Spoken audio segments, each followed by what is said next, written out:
Oggi e domani, per antichissima tradizione, la Chiesa non celebra l'Eucaristia.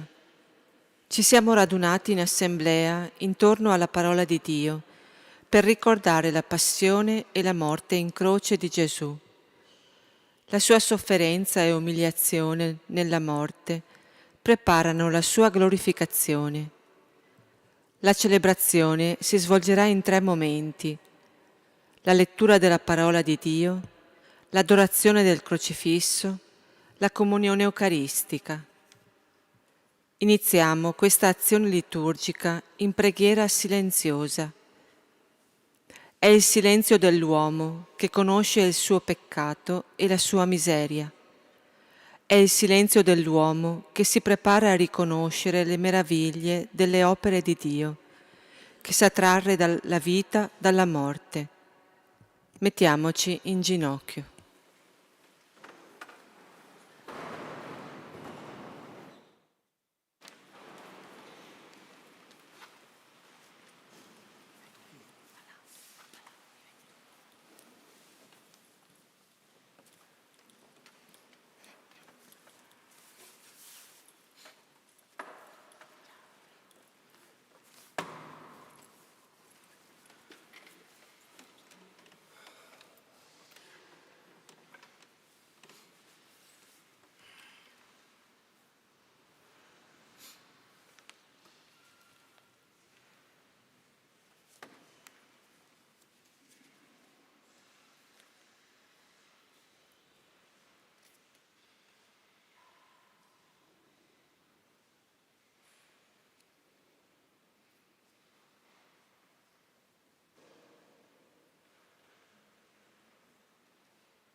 Ricordati, o Padre, della tua misericordia e santifica con eterna protezione i tuoi fedeli, per i quali Cristo, tuo Figlio, ha istituito nel suo sangue il mistero pasquale e li vive e regna nei secoli dei secoli.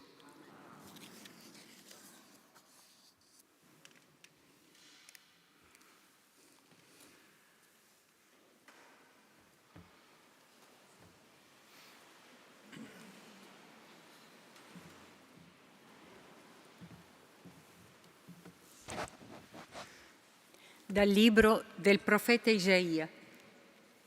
Ecco, il mio servo avrà successo, sarà onorato, esaltato e innalzato grandemente. Come molti si stupirono di lui tanto era sfigurato per essere d'uomo il suo aspetto e diversa la sua forma da quella dei figli dell'uomo, così si meraviglieranno di lui molte nazioni. I re davanti a lui si chiuderanno la bocca, poiché vedranno un fatto mai a essi raccontato e comprenderanno ciò che mai avevano udito. Chi avrebbe creduto al nostro annuncio? A chi sarebbe stato manifestato il braccio del Signore? È cresciuto come un virgulto davanti a Lui e come una radice in terra arida. Non ha apparenza né bellezza per attirare i nostri sguardi, non splendore per poterci piacere. Disprezzato e reietto dagli uomini, uomo dei dolori che ben conosce il patire, come uno davanti al quale ci si copre la faccia. Era disprezzato e non ne avevamo alcuna stima. Eppure egli si è caricato delle nostre sofferenze, si è addossato i nostri dolori e noi lo giudicavamo castigato, percosso da Dio e umiliato. Egli è stato trafitto per le nostre colpe, schiacciato per le nostre iniquità. Il castigo che ci dà salvezza si è abbattuto su di lui. Per le sue piaghe noi siamo stati guariti. Noi tutti eravamo sperduti come un gregge. Ognuno di noi seguiva la sua strada. Il Signore fece ricadere su di lui l'iniquità di noi tutti. Maltrattato si lasciò umiliare e non aprì la sua bocca. Era come un agnello condotto al macello, come pecora muta di fronte ai suoi tosatori, e non aprì la sua bocca. Con oppressione e ingiusta sentenza fu tolto di mezzo. Chi si affligge per la sua posterità? Sì, fu eliminato dalla terra dei viventi. Per colpa del mio popolo fu percosso a morte. Gli si diede sepoltura con gli empi, con il ricco fu il suo tumulo, sebbene non avesse commesso violenza né vi fosse inganno nella sua bocca. Ma al Signore è piaciuto prostrarlo con dolori. Quando offrirà se stesso in sacrificio di riparazione, vedrà una discendenza, vivrà a lungo, si compirà per mezzo suo la volontà del Signore. Dopo il suo intimo tormento vedrà la luce e si sazierà della sua conoscenza. Il giusto mio servo giustificherà molti, egli si addosserà le loro iniquità. Perciò io gli darò in premio le moltitudini, dei potenti egli farà bottino, perché ha spogliato se stesso fino alla morte ed è stato annoverato fra gli empi, mentre egli portava il peccato di molti e intercedeva per i colpevoli. Parola di Dio. Rendiamo grazie a Dio. Padre, nelle tue mani consegno il mio spirito. Padre, nelle tue mani consegno il mio spirito. In te, Signore, mi sono rifugiato, mai sarò deluso. Difendimi per la tua giustizia. Alle tue mani affido il mio spirito. Tu mi hai riscattato, Signore, Dio fedele. Padre, nelle tue mani consegno il mio spirito. Sono il rifiuto dei miei nemici e persino dei miei vicini, il terrore dei miei conoscenti. Chi mi vede per strada mi sfugge. Sono come un morto, lontano dal cuore. Sono come un coccio da gettare. Padre, nelle tue mani consegno il mio spirito. Ma io confido in te, Signore. Dico, tu sei il mio Dio, i miei giorni sono nelle tue mani. Liberami dalla mano dei miei nemici e dai miei persecutori. Padre, nelle tue mani consegno il mio spirito. Sul tuo servo fa splendere il tuo volto. Salvami per la tua misericordia. Siate forti, rendete saldo il vostro cuore, voi tutti che sperate nel Signore. Padre, nelle tue mani consegno il mio spirito.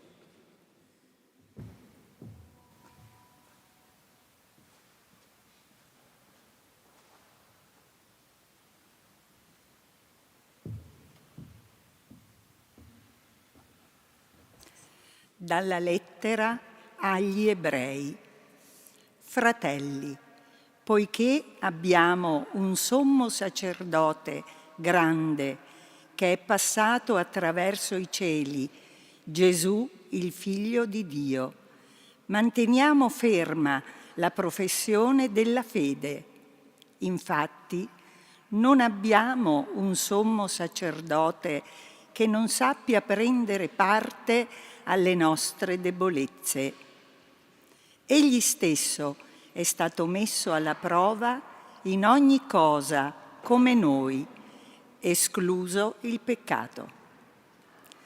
Accostiamoci dunque con piena fiducia al trono della grazia per ricevere misericordia e trovare grazia, così da essere aiutati al momento opportuno.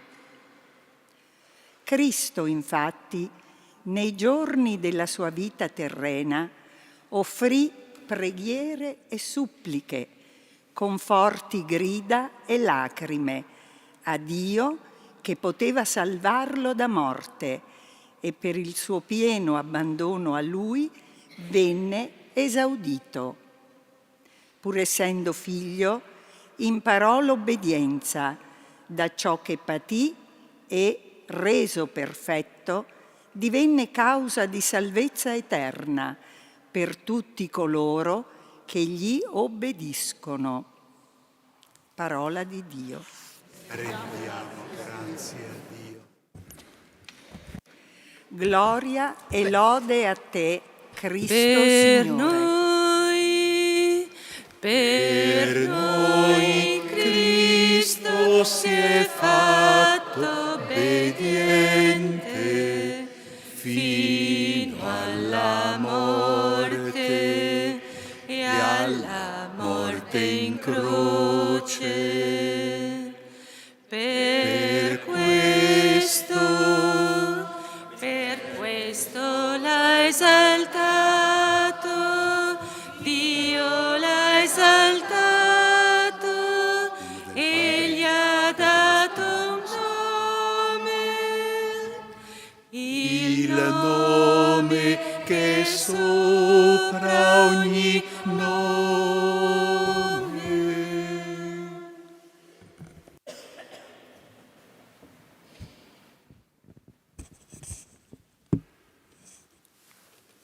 Passione di nostro Signore Gesù Cristo, secondo Giovanni.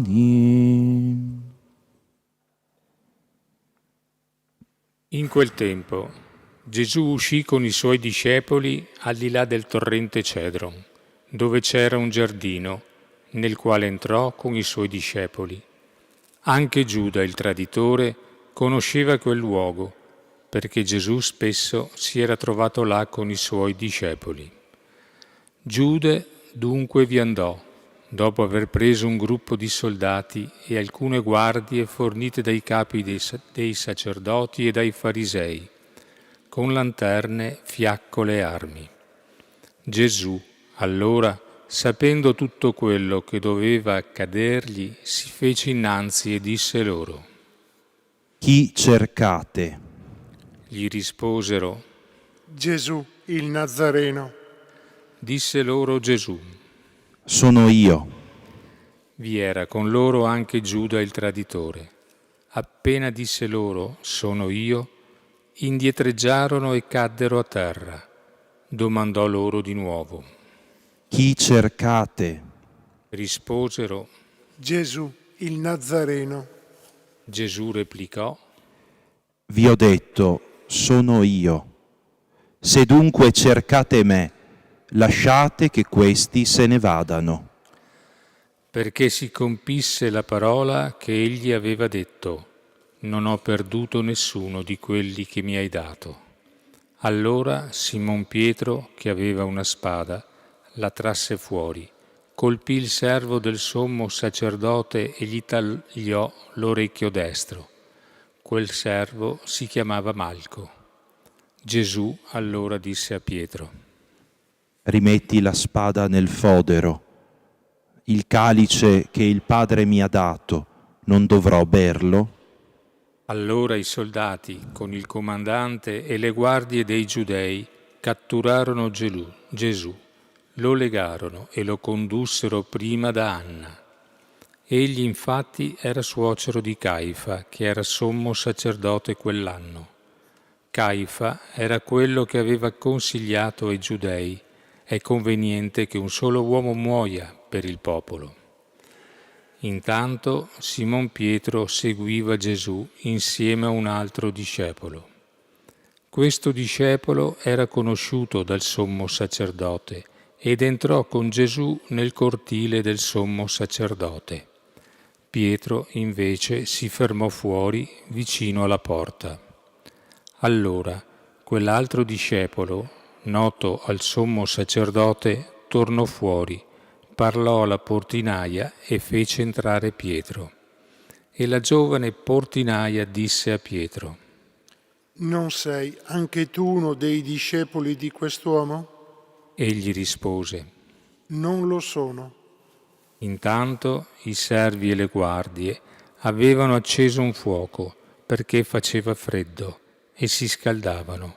Anche Pietro stava con loro e si scaldava.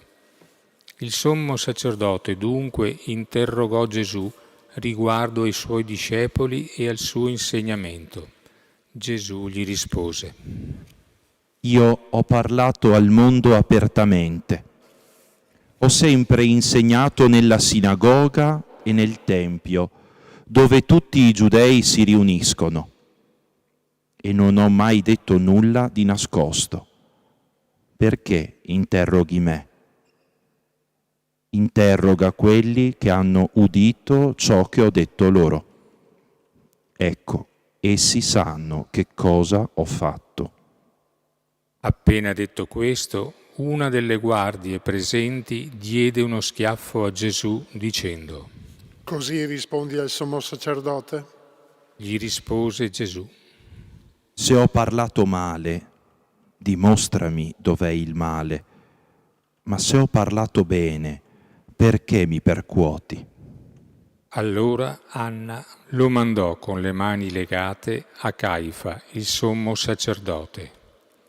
Intanto Simon Pietro stava lì a scaldarsi.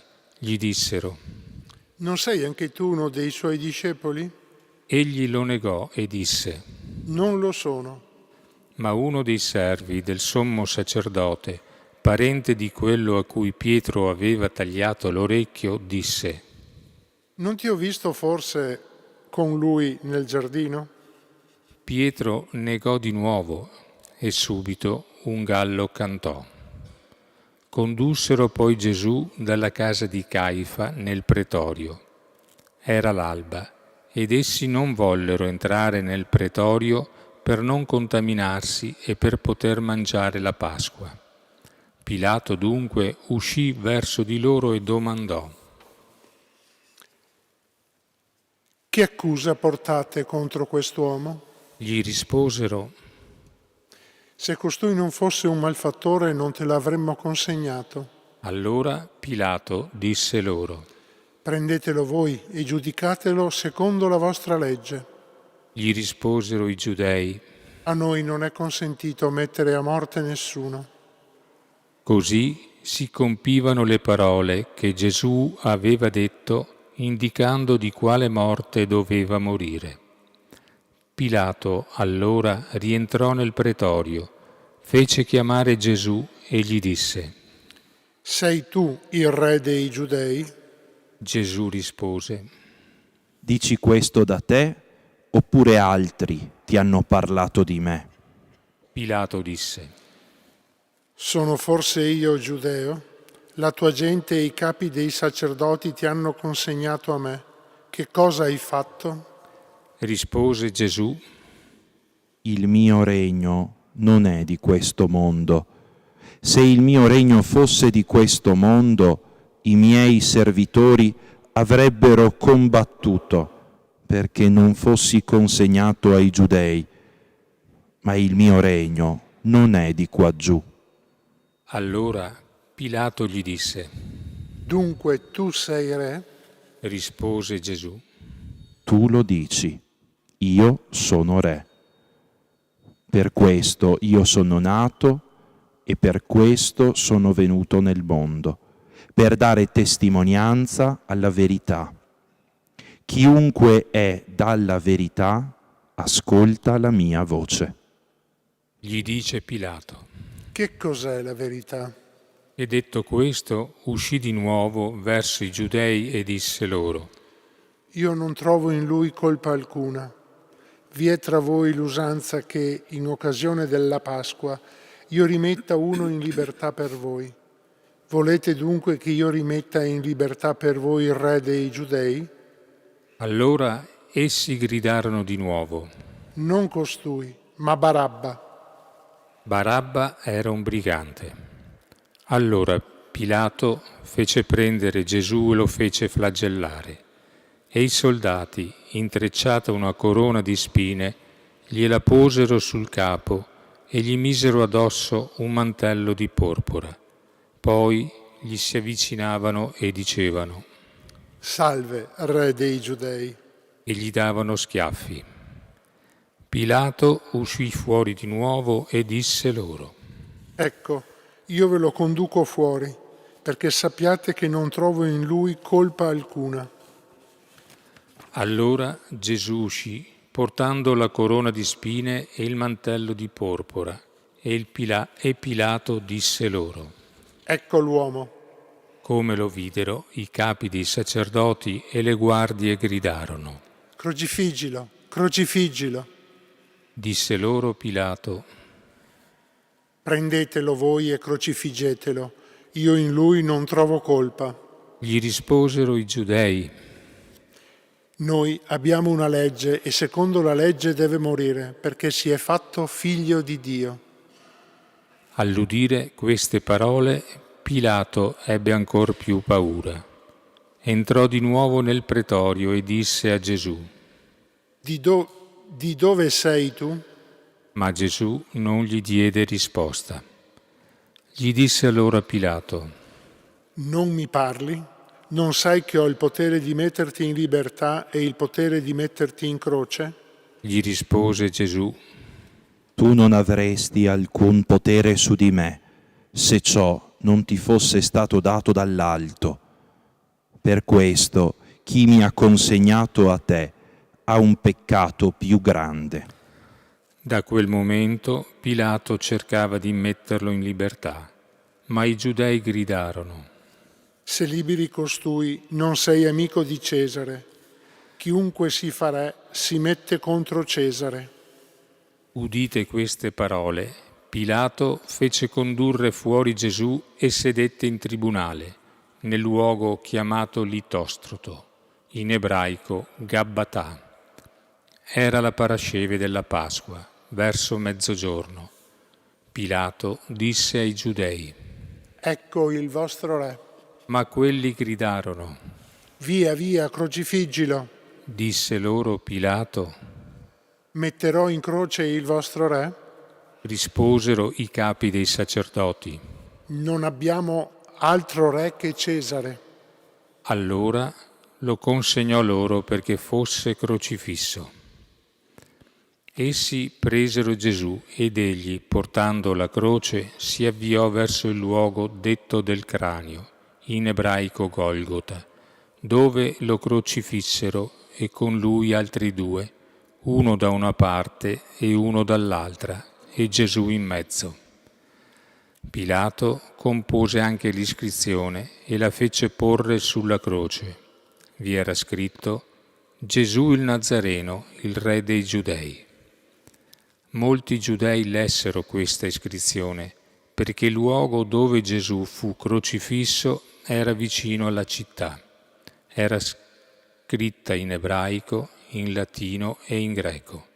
I capi dei sacerdoti dei giudei dissero allora a Pilato: non scrivere il Re dei Giudei, ma costui ha detto: io sono il Re dei Giudei.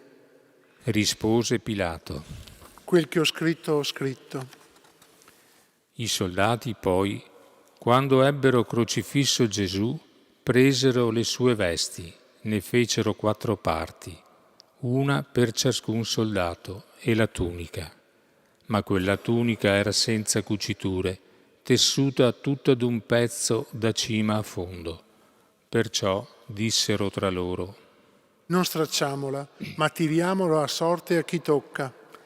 Così si compiva la scrittura che dice: si sono divisi tra loro le mie vesti, e sulla mia tunica hanno gettato la sorte. E i soldati fecero così.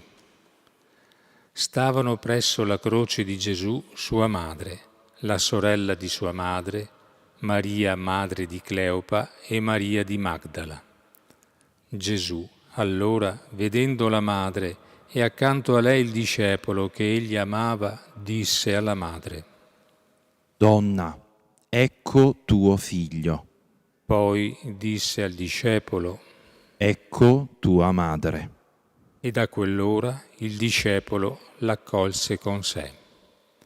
Dopo questo Gesù, sapendo che ormai tutto era compiuto, affinché si compisse la scrittura, disse: Ho sete.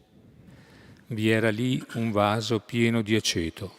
Posero perciò una spugna imbevuta di aceto in cima a una canna e gliela accostarono alla bocca. Dopo aver preso l'aceto, Gesù disse: È compiuto. E chinato il capo, consegnò lo spirito.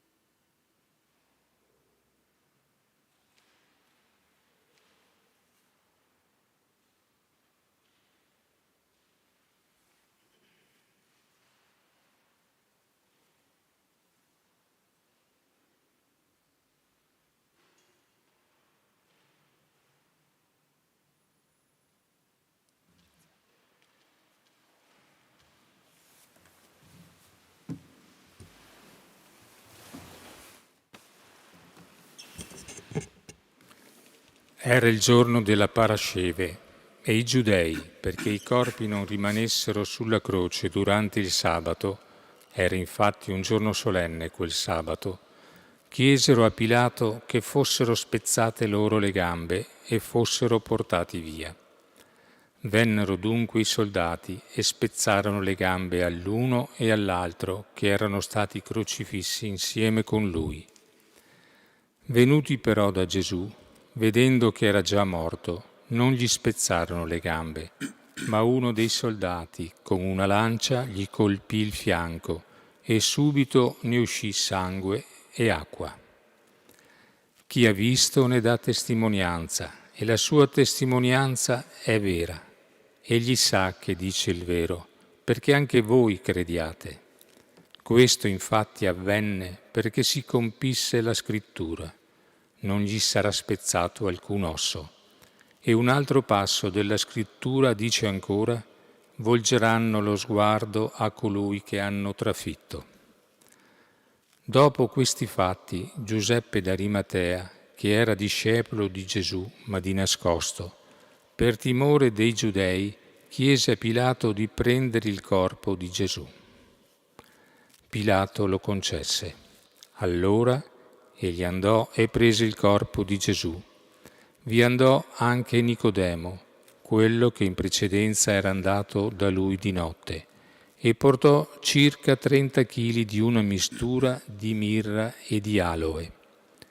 Essi presero allora il corpo di Gesù e lo avvolsero con teli insieme ad aromi, come usano fare i giudei per preparare la sepoltura. Ora, nel luogo dove era stato crocifisso, vi era un giardino, e nel giardino un sepolcro nuovo, nel quale nessuno era stato ancora posto. Là dunque, perché era il giorno della parasceve dei Giudei, e dato che il sepolcro era vicino, posero Gesù. Parola del Signore. Lode a te, o Cristo.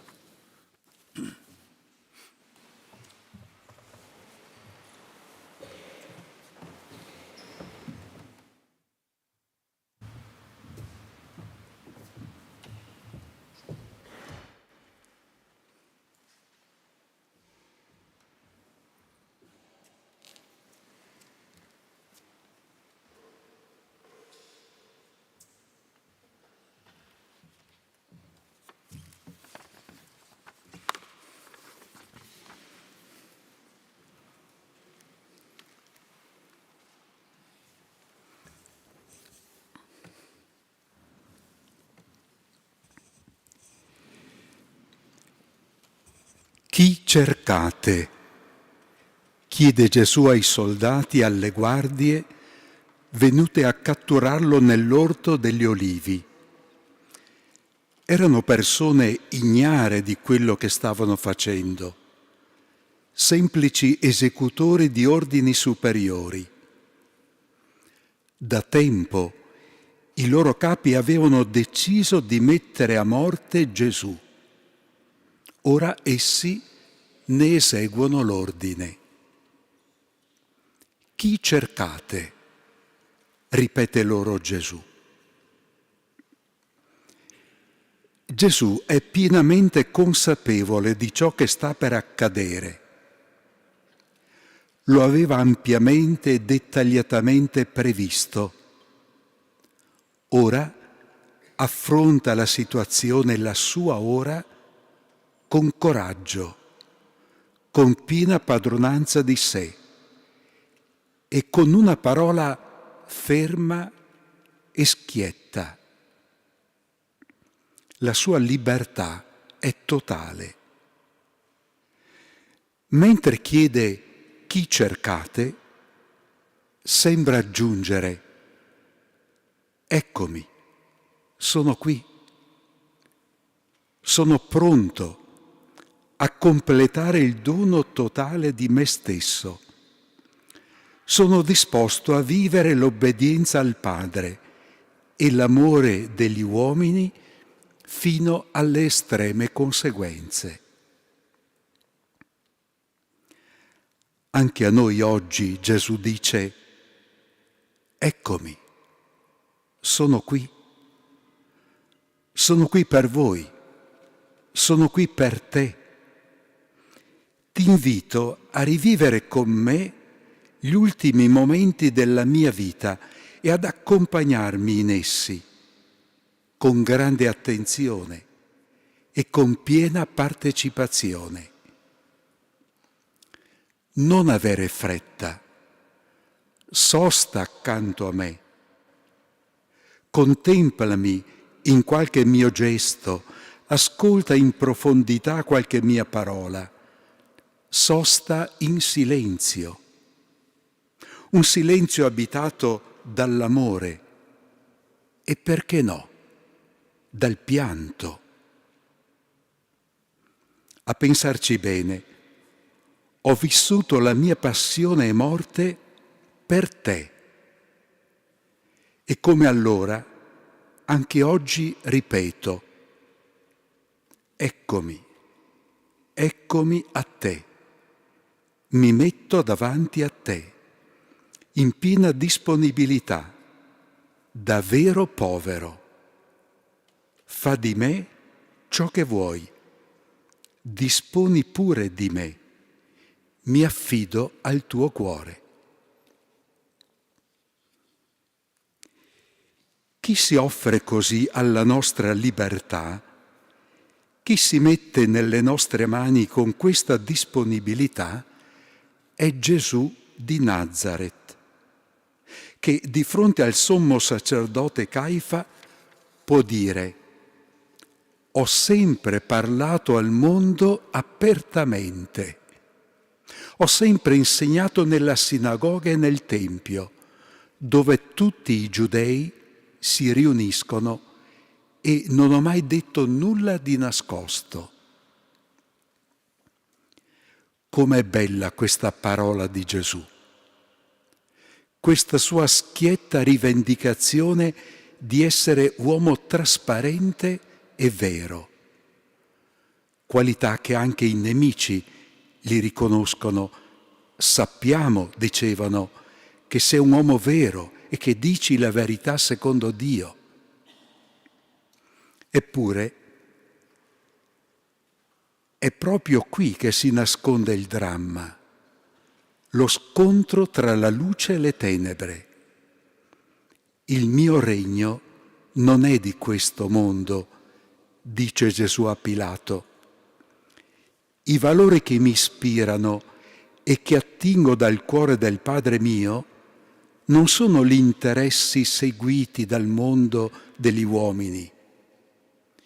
Il mondo non conosce la verità, è abile a manipolare e ad ingannare, si vende per denaro, è indifferente al grido del povero, agisce con la menzogna, abusa del proprio potere.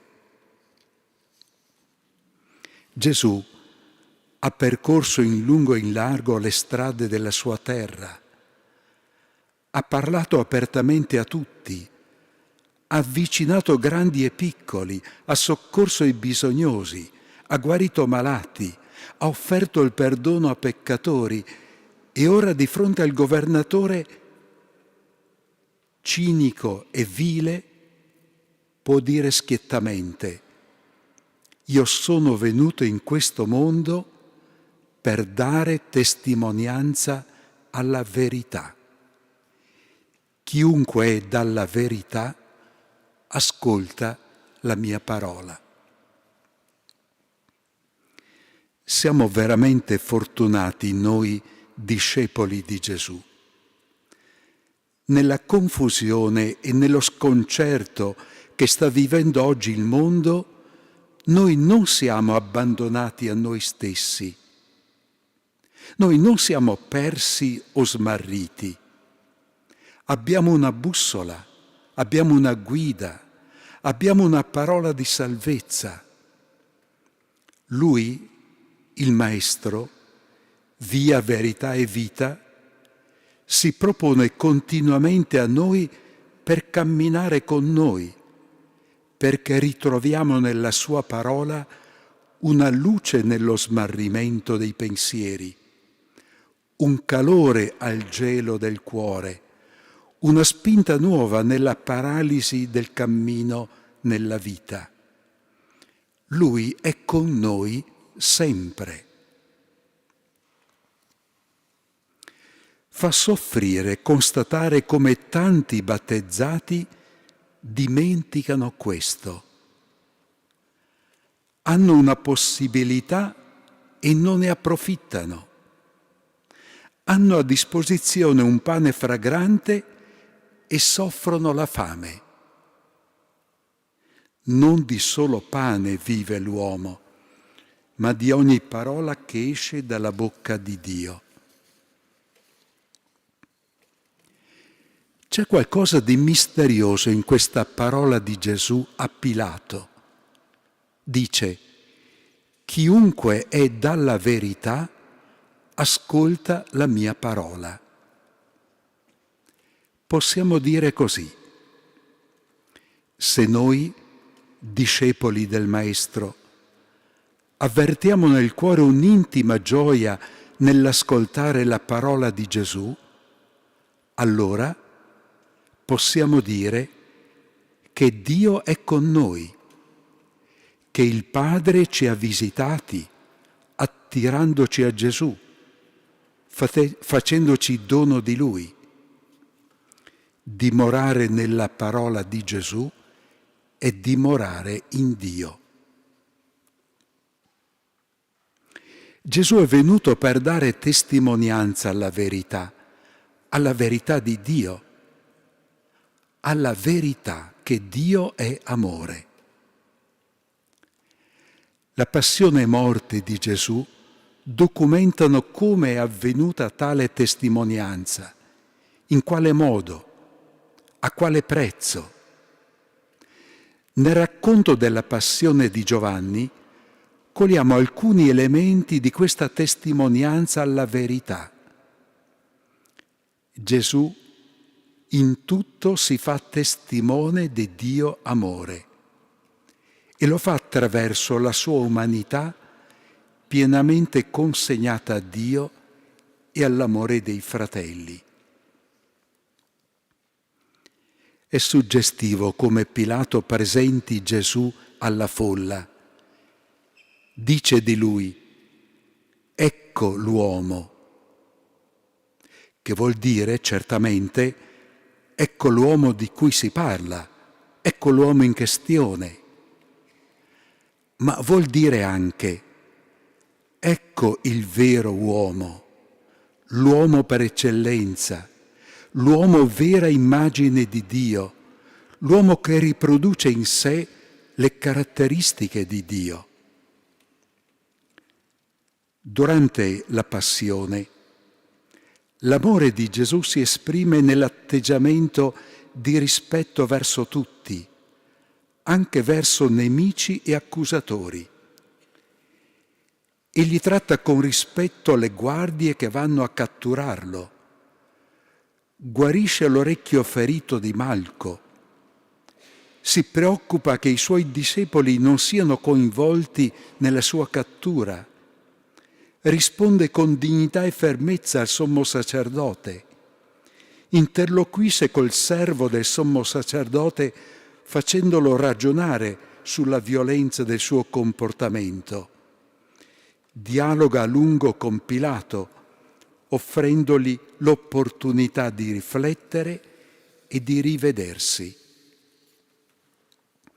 Ma è soprattutto da crocifisso, appeso alla croce, che Gesù raggiunge il culmine della sua testimonianza alla verità. Lì avvengono soprattutto 3 passaggi significativi. Gesù morente pensa al futuro della comunità dei suoi discepoli. Affida Giovanni a Maria e Maria a Giovanni.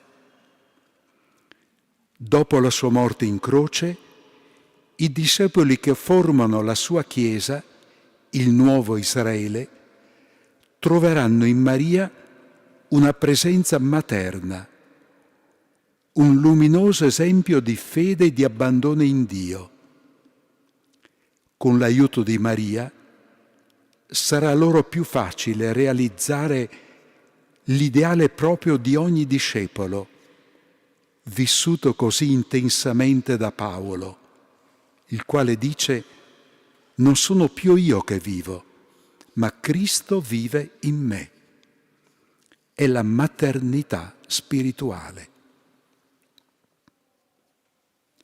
Sulla croce, dopo l'incontro con la madre e il discepolo, Gesù, sapendo che ormai tutto era compiuto, dice: ho sete.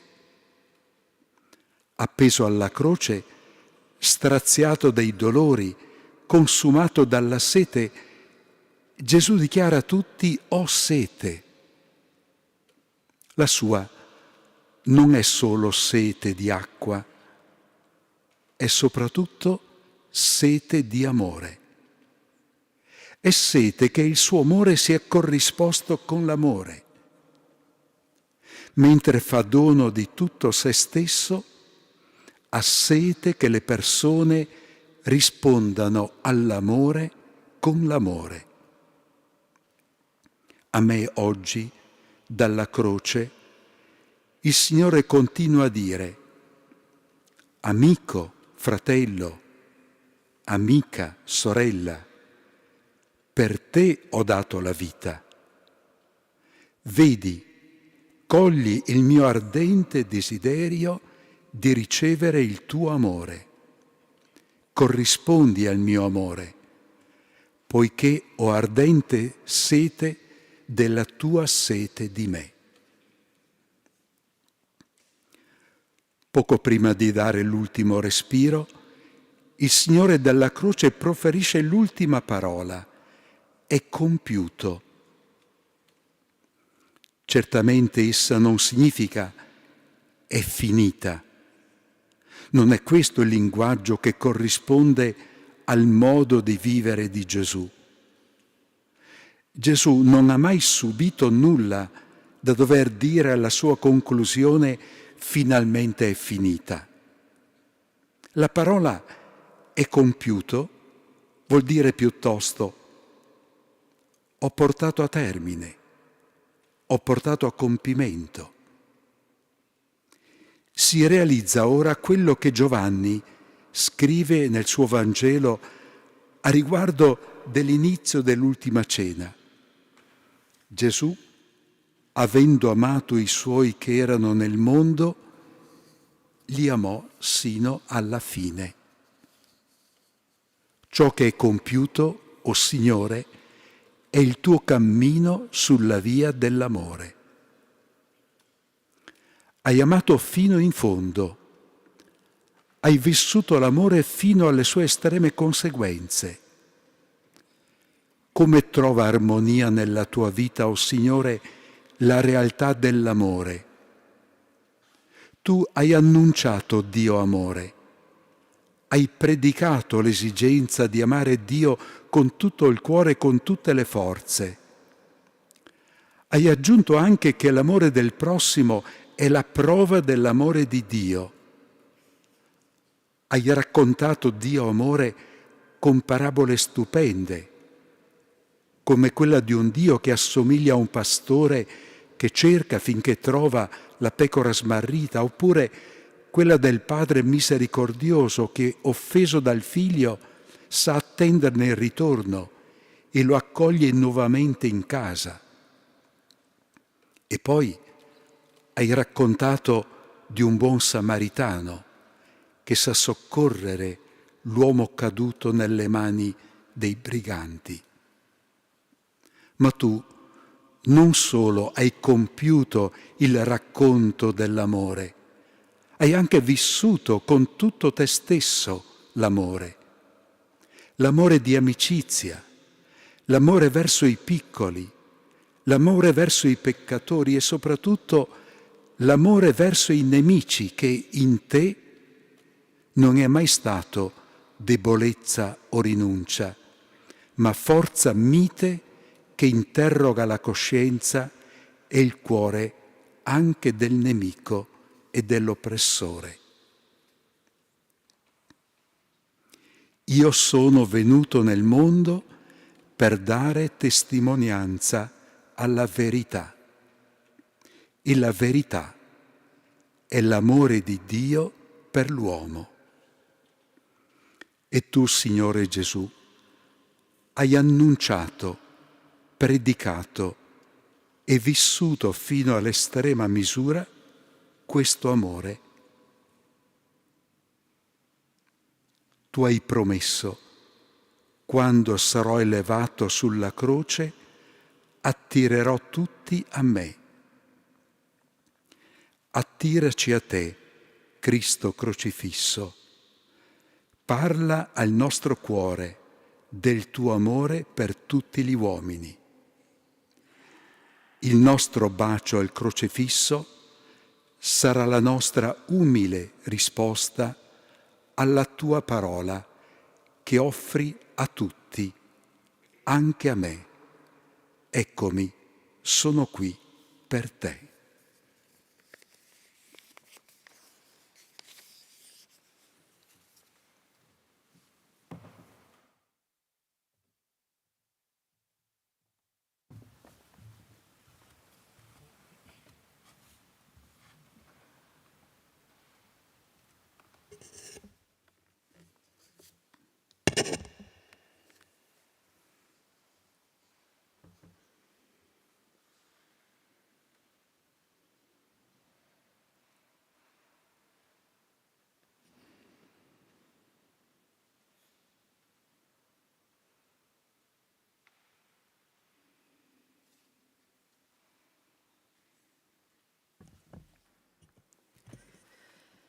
insieme a Cristo, dall'alto della croce, sulla quale si infrange ogni barriera tra Dio e l'uomo, allarghiamo la nostra supplica a tutta l'umanità e uniamo alla voce di Cristo il grido della sofferenza del mondo.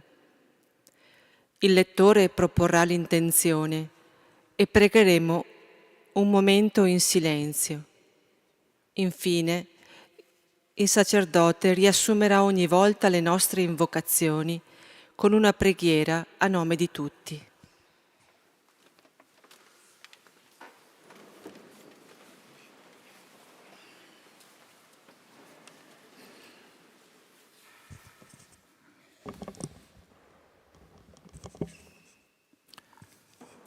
Per la Santa Chiesa. Preghiamo, fratelli e sorelle, per la Santa Chiesa di Dio. Il Signore le conceda unità e pace, la protegga su tutta la terra e doni a noi, in una vita serena e sicura, di rendere gloria a Dio Padre Onnipotente.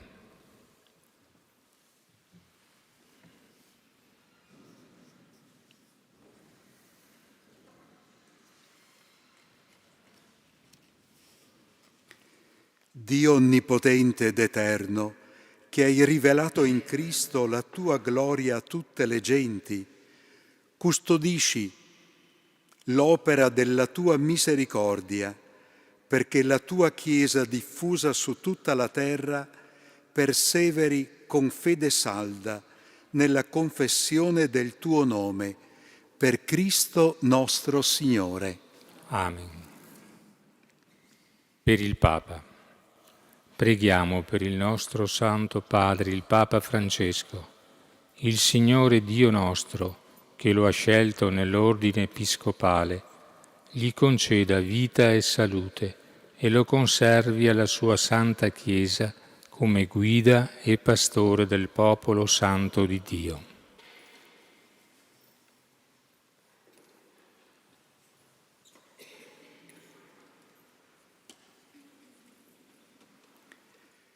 Dio onnipotente ed eterno, sapienza che regge l'universo, ascolta la tua famiglia in preghiera e custodisci con la tua bontà il Papa che tu hai scelto per noi, perché il popolo cristiano da te affidato alla sua guida pastorale progredisca sempre nella fede, per Cristo nostro Signore. Amen. Per tutti i fedeli di ogni ordine e grado, preghiamo per il nostro Vescovo eletto Riccardo, per tutti i Vescovi e i presbiteri e i diaconi e per tutto il popolo dei fedeli.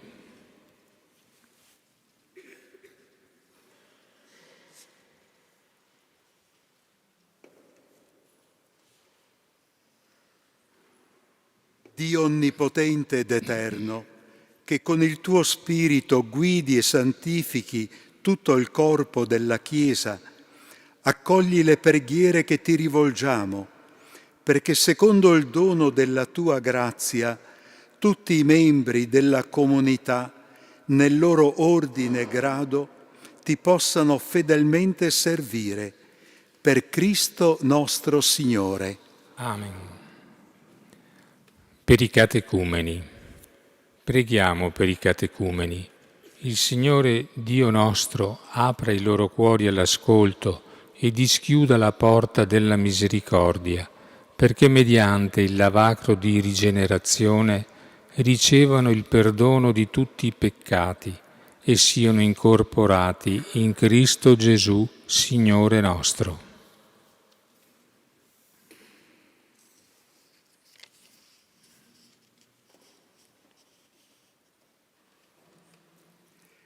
Dio onnipotente ed eterno, che rendi la tua Chiesa sempre feconda di nuovi figli, aumenta nei catecumeni l'intelligenza della fede, perché nati a vita nuova nel fonte battesimale, siano accolti tra i tuoi figli di adozione, per Cristo nostro Signore.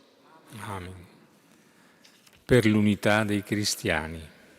Preghiamo per tutti i fratelli e le sorelle che credono in Cristo. Il Signore Dio nostro raduni e custodisca nell'unica sua Chiesa quanti testimoniano la verità con le loro opere.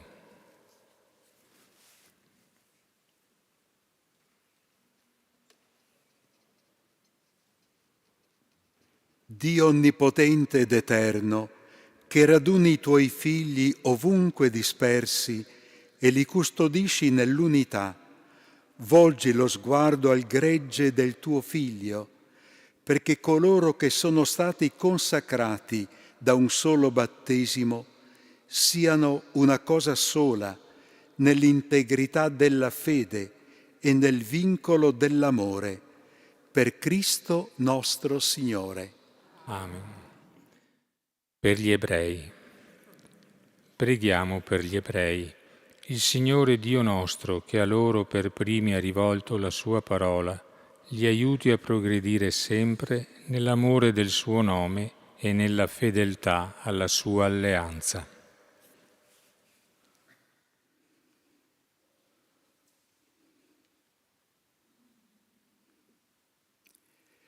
Dio onnipotente ed eterno, che hai affidato le tue promesse ad Abramo e alla sua discendenza, esaudisci con bontà le preghiere della tua Chiesa, perché il popolo primogenito della tua alleanza possa giungere alla pienezza della redenzione, per Cristo nostro Signore. Amen. Per coloro che non credono in Cristo. Preghiamo per coloro che non credono in Cristo, illuminati dallo Spirito Santo, possano anch'essi entrare nella via della salvezza.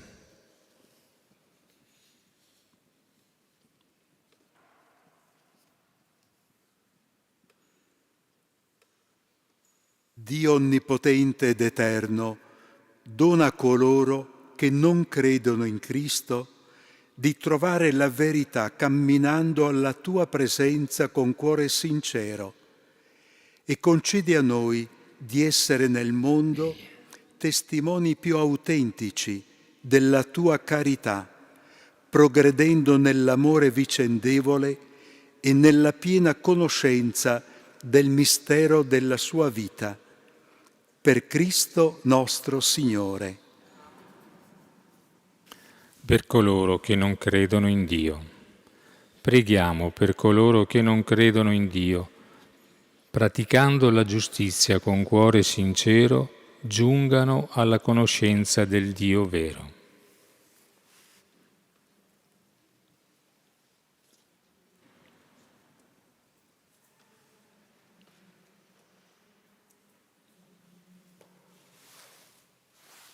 Dio onnipotente ed eterno, tu hai messo nel cuore degli uomini una così profonda nostalgia di te che solo quando ti trovano hanno pace.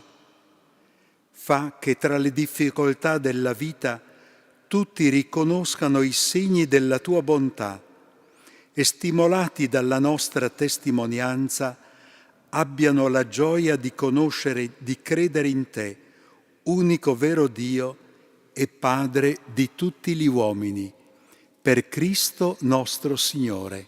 Amen. Per i governanti. Preghiamo per coloro che sono chiamati a governare la comunità civile. Il Signore Dio nostro illumini la loro mente e il loro cuore a cercare il bene comune nella vera libertà e nella vera pace.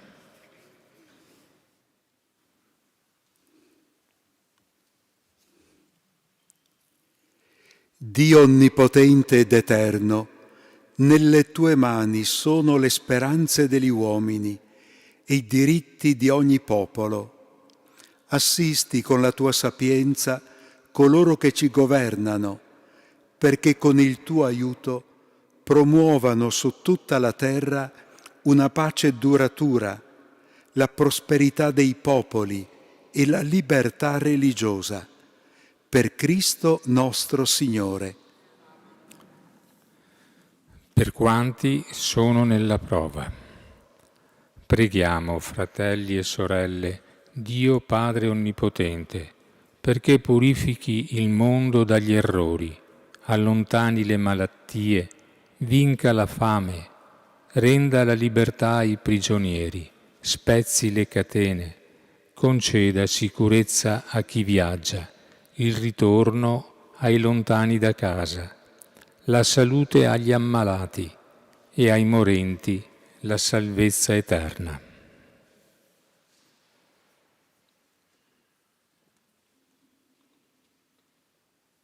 Dio onnipotente ed eterno, consolazione degli afflitti, sostegno dei sofferenti, ascolta il grido di coloro che sono nella prova, perché tutti, nelle loro necessità, sperimentino la gioia di aver trovato il soccorso della tua misericordia.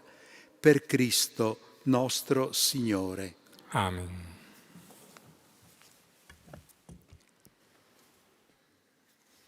Viene ora portata in mezzo a noi la croce.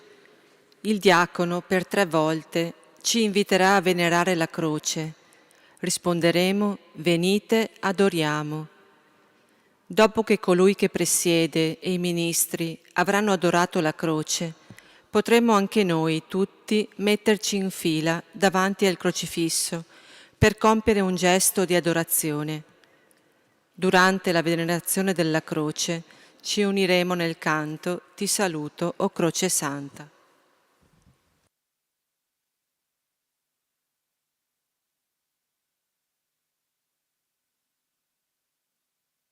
Ecco il legno della croce al quale fu appeso Cristo, Salvatore del mondo. Venite, adoriamo.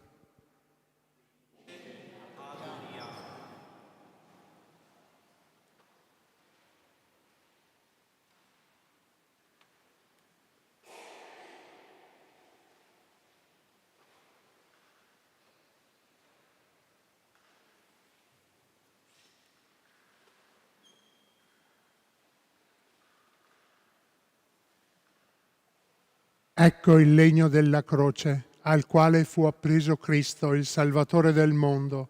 Venite, adoriamo.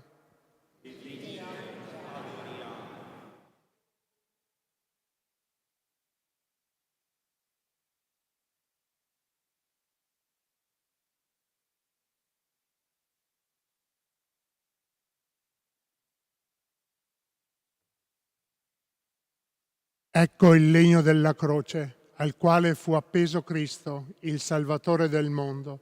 Venite, adoriamo.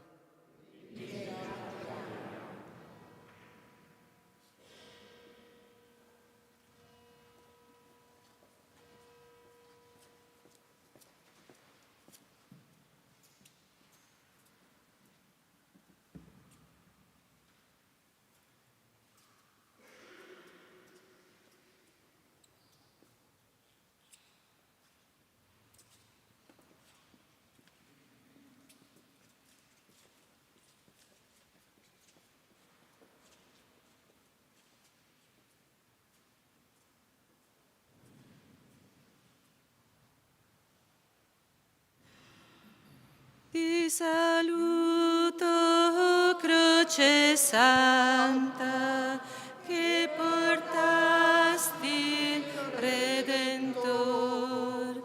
Gloria, lode e onor ti canta ogni lingua ed ogni cuor. Sei vessillo glorioso di Cristo, sei salvezza del popol fedel, grondi sangue innocente sul tristo, che ti volle martirio crudel. Ti saluto, o Croce Santa, che portasti Redentor. Gloria, lode e onor ti canta ogni lingua d'ogni cuor. Tu nascesti tra braccia amorose di una Vergine Madre, o Gesù. Tu moristi tra braccia pietose d'una croce che data ti fu. Ti saluto, o croce santa, che portasti il Redentor. Gloria, lode e onor ti canta ogni lingua ed ogni cuor. O agnello divino immolato sull'altar della croce pietà, tu che togli dal mondo il peccato, salva l'uomo che pace non ha. Ti saluto, o croce santa, che portasti il Redentor.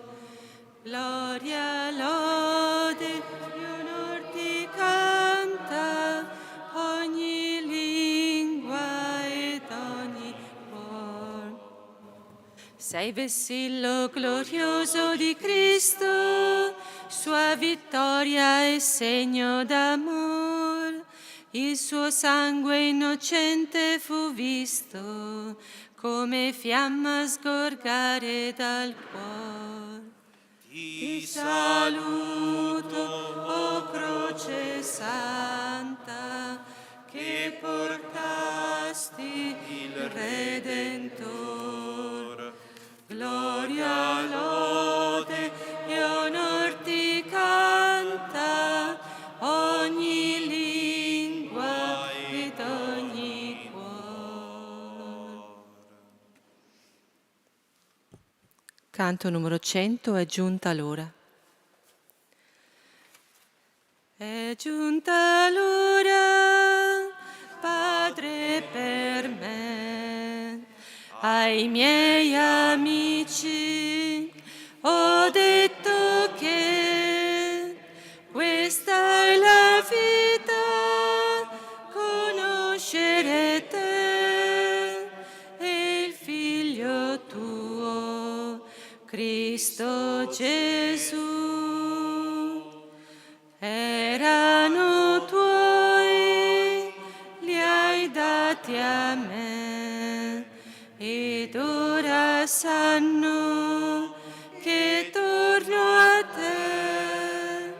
Hanno creduto, conservali tu nel tuo amore, nell'unità. Tu mi hai mandato ai figli tuoi, la tua parola è verità e il loro cuore sia pieno di gioia. La gioia vera viene da te. Io sono in loro e tu in me, che siamo perfetti nell'unità. E il mondo creda che tu mi hai mandato, li hai amati come ami me.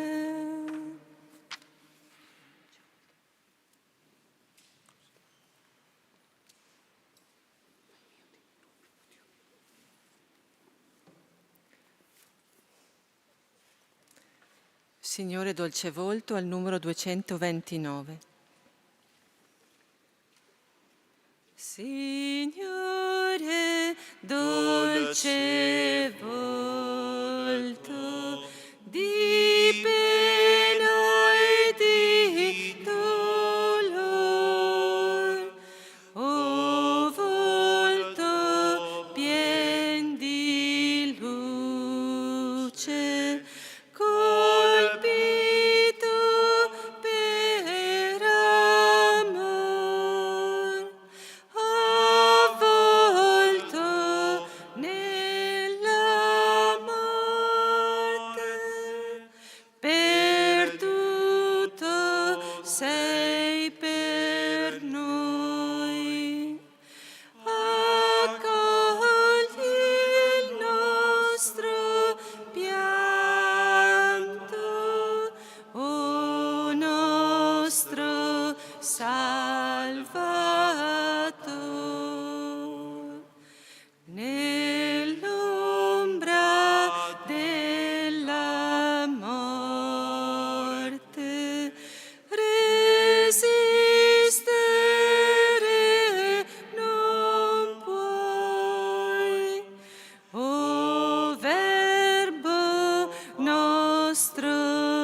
Salvator. O capo insanguinato del dolce mio Signor, di spine incoronato, tra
Obbedienti alla parola del Salvatore e formati al suo divino insegnamento, osiamo dire: Padre nostro che sei nei cieli, sia santificato il tuo nome, venga il tuo regno, sia fatta la tua volontà, come in cielo così in terra. Dacci oggi il nostro pane quotidiano e rimetti a noi i nostri debiti, come anche noi li rimettiamo.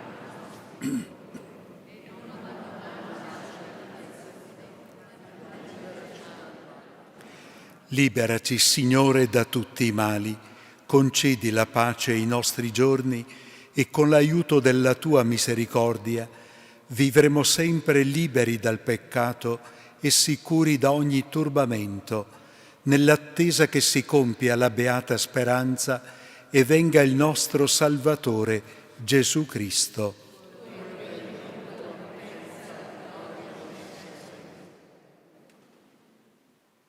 La comunione al tuo corpo, Signore Gesù, non diventi per me giudizio di condanna, ma per tua misericordia sia rimedio e difesa dell'anima e del corpo.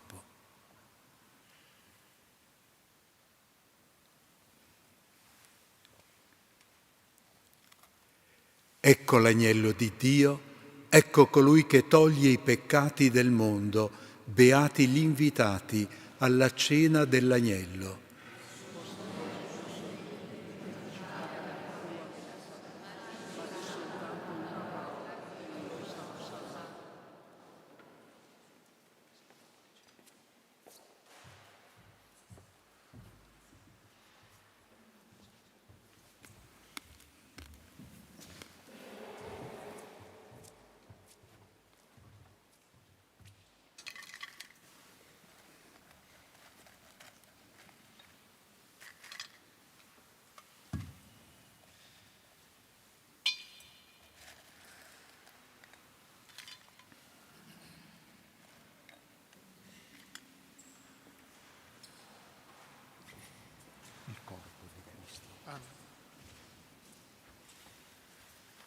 Il corpo di Cristo.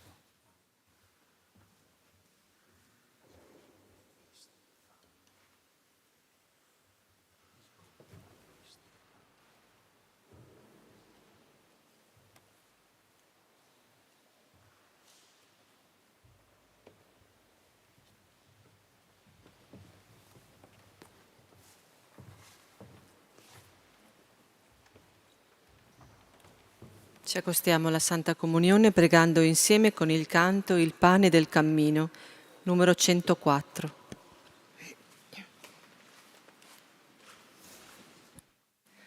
Il tuo popolo in cammino cerca in te la guida sulla strada verso il regno. Sei sostegno col tuo corpo, resta sempre con noi, o Signore.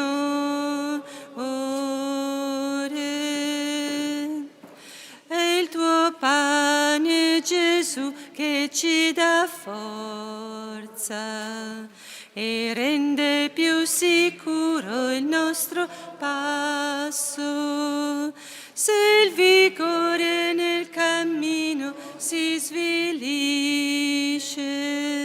la tua mano dona lieta la speranza. Il tuo popolo in cammino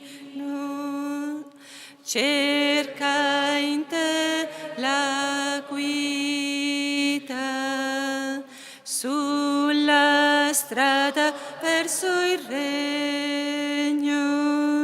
Sei sostegno col tuo corpo, resta sempre con noi, o Signore.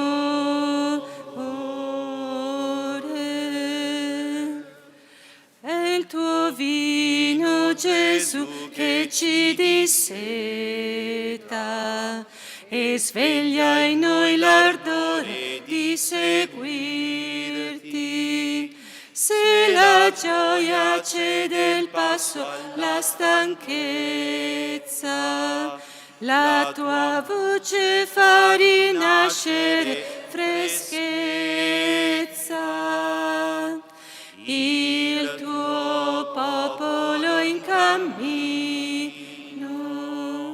cerca in te la guida sulla strada verso il regno. Sei sostegno col tuo corpo, resta sempre con noi, o Signore.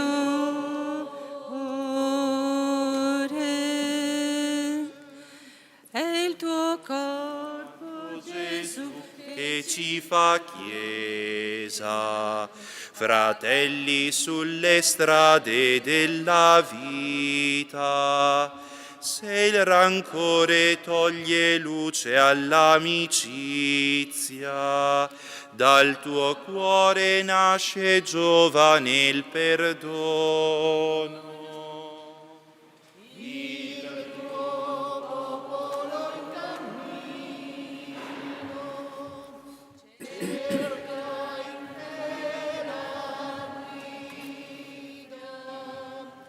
Sulla strada verso il regno. sei sostegno col tuo corpo, resta sempre con noi, o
Preghiamo. Dio onnipotente ed eterno, che ci hai rinnovati con la gloriosa morte e risurrezione del tuo Cristo, custodisce in noi l'opera della tua misericordia, perché la partecipazione a questo grande mistero ci consacri sempre al tuo servizio, per Cristo nostro Signore. Amen. Dopo la preghiera sul popolo pronunciata dal sacerdote, la celebrazione si concluderà nel silenzio, così come è cominciata. Sarà comunque possibile fermarsi in preghiera silenziosa di fronte al crocifisso. Si ricorda inoltre che tutte le offerte raccolte oggi saranno destinate alla Terra Santa.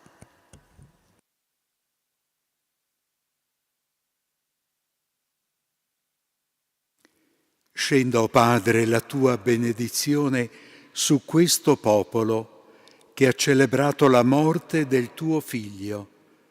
Nella speranza di risorgere con Lui, venga il perdono e la consolazione, si accresca la fede, si rafforzi la certezza nella redenzione eterna. Per Cristo nostro Signore.